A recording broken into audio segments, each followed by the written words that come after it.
Cette idée de prendre en dépôt les trois ombres au musée de Nantes est venue du fait qu'il y a eu une ombre seule, monumentale, au musée de Nantes.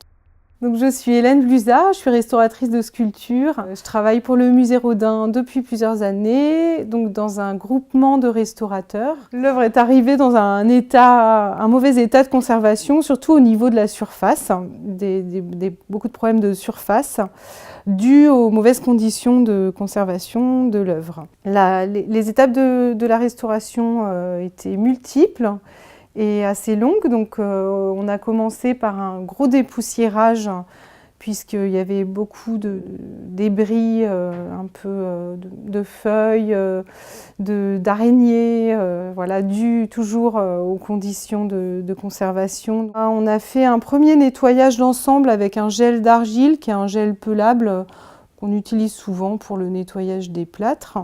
On a passé ce gel partout. Ça permet de nettoyer sans frotter la surface.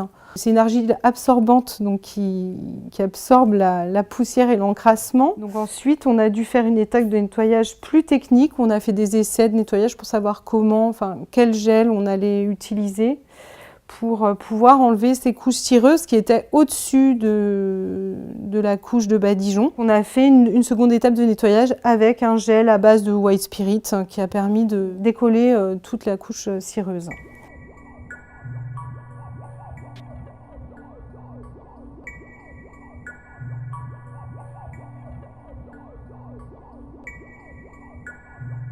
L'opération de bouchage et de retouche, c'est assez léger par rapport au gros travail de nettoyage qu'on a réalisé. On a hâte de voir l'œuvre dans les salles.